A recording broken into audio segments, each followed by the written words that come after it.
Time యూపీఎస్సీకి tuitions only in Tirumala IAS institute Chaitanyapuri. Call చేసి ఇప్పుడే జాయిన్ అవ్వండి.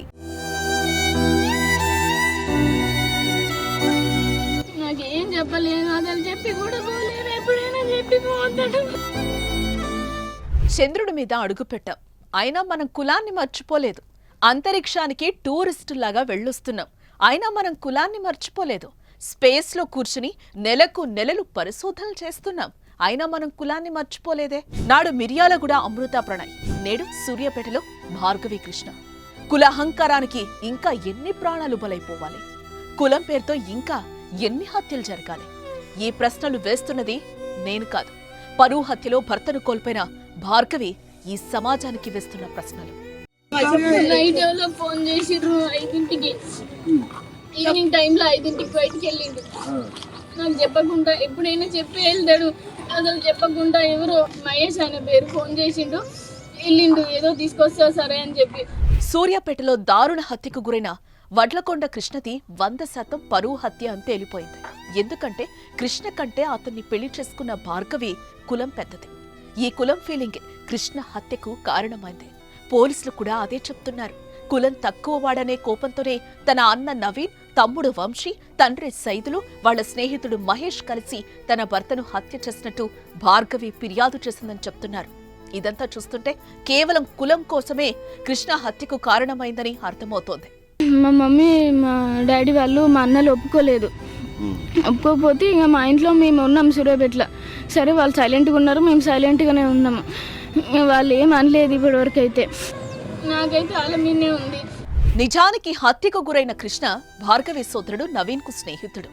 నవీన్ అనుచరులను పెంచుకుంటూ రాజకీయ నాయకుడిగా ఎదుగుతున్నాడు. తరచూ నవీన్ ఇంటికొస్తూ వెళ్లిన కృష్ణ అతని చెల్లెలు భార్గవితో ప్రేమలో పడ్డాడు.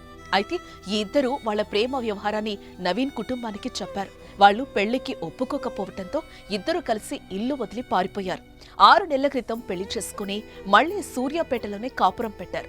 అప్పట్నుంచి భార్గవికి ఆమె పుట్టింటితో సంబంధాలు లేవు. అంతా కూల్ అవుతారని అనుకుంది భార్గవి. కానీ తన భర్త ఇంత దారుణంగా హత్యకు గురవుతాడని ఊహించలేకపోయింది. మమ్మీ అప్పుడప్పుడు మాట్లాడుతుండే అంతే. నాకైతే ఆయన ఫోన్ చేసిండు, ఆయన మీన్నే ఉంది. ఎందుకంటే ఆయన ఫోన్ చేస్తుండు, ఆడికి ఈడికి రమ్మంటుండు, ఏదేదో చెప్తుండు. నా కుటుంబ సభ్యులే నా భర్తను చంపేశారని భార్గవి చాలా స్పష్టంగా చెప్తోంది. ఇదే విషయాన్ని పోలీసులకు చెప్పి కేసు కూడా నమోదు చేసింది. తన భర్తను హత్య చేసేందుకు తన సోదరుడు నవీన్ చాలా పెద్ద ప్లాన్ వేశాడని, దాన్ని నేను పసిగట్టలేకపోయానని చెప్తోంది. 2 నెలలుగా బైరు మహేష్ అనే వ్యక్తి తన భర్త కృష్ణతో స్నేహం చేస్తూ వచ్చాడని, చిన్న చిన్న సెటిల్మెంట్లు చేస్తూ డబ్బులు పంచేవాడని చెప్పుకొచ్చింది. ఆదివారం కూడా సెటిల్మెంట్ కోసమే కృష్ణను ఇంట్లోంచి తీసుకెళ్లిన మహేష్ రాత్రి వరకు అతన్ని ఇంటికి పంపలేదని చెప్తోంది. లాస్ట్ కాల్ కూడా మహేష్ ఫోన్ నుంచే వచ్చిందని, 10 నిమిషాల్లో ఇంటికొస్తానని కృష్ణ తనతో చెప్పాడన్న భార్గవి తెల్లవారే వరకు అతను రాలేదని, చివరికి మూసీ కెనాల్ కట్టపైన శవమై తేలాడని బోరున విలపిస్తోంది.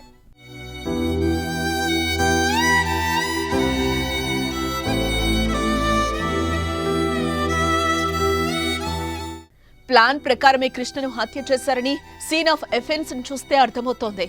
తలపైన, మెడ చుట్టూ గాయాలు, శరీరం పైన కమిలిన గుర్తులు, నాలుక బయటకు రావటాన్ని చూస్తుంటే అతన్ని కొంతమంది వ్యక్తులు కొట్టి ఆ తర్వాత గొంతు నులిమి చంపేస్తుంటారని పోలీసులు అనుమానిస్తున్నారు.